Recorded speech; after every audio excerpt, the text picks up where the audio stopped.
address.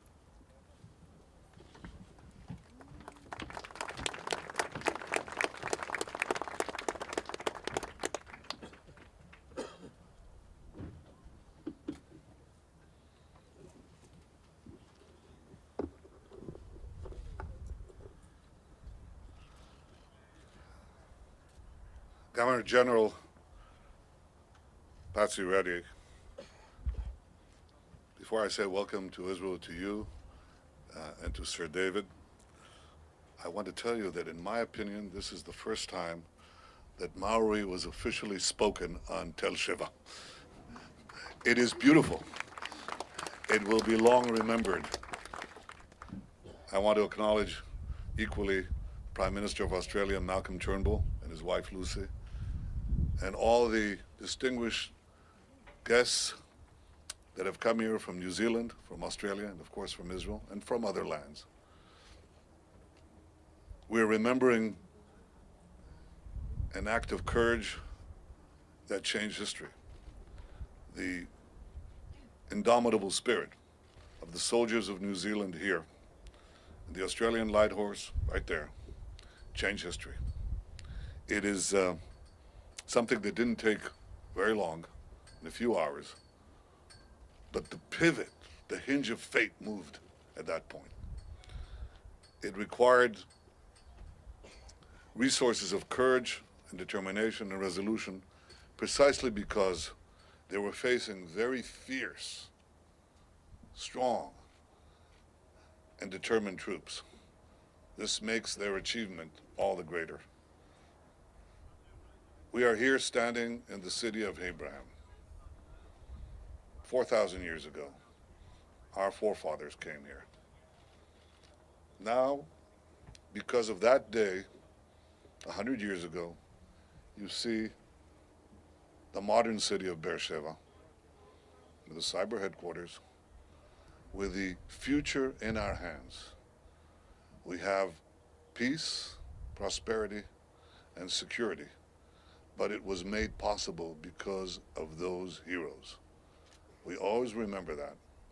We remember the sacrifices of these young men from New Zealand and from Australia. We are sister democracies. We, New Zealand and Israel, have the advantage of being small relative to Australia. So I would have said our three small democracies, but that would be a gross misstatement. But I would say our three valiant democracies who have created prosperity and hope for their peoples, and by cooperating with each other for many other peoples. This forged a bond of friendship that began in Gallipoli between New Zealanders, Australians, and the young Jewish fighters who were the first Jewish fighting force in history. I spoke about that earlier in the cemetery.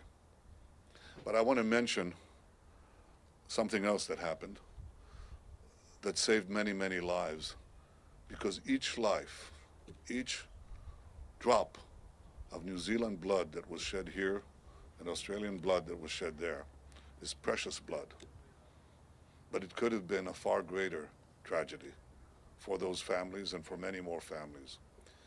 Were it not for Aaron Aronson, a brilliant scientist and agronomist, and his sister Sarah, and their comrades, who established an intelligence ring that gave General Allenby the information and that said, you must come here. Don't go there. Don't go again to Gaza. Come to Be'er Sheba. The British assessment was that because of the contribution of Aronson, tens of thousands of lives were saved. And Sarah Aronson, who took her life under severe torture rather than spill out these secrets, we remember too. Sarah's a name I like, I have to tell you. So Sarah, the wife of Abraham, was here 4,000 years ago.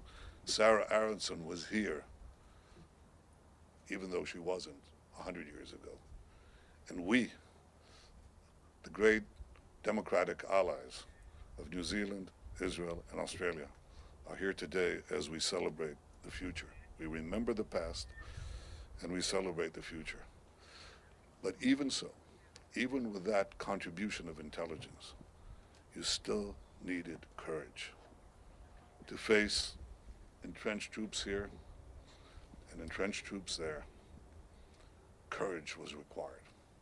And courage, of all the human values, is the most important one because it guarantees all the rest. There was plenty of courage that day.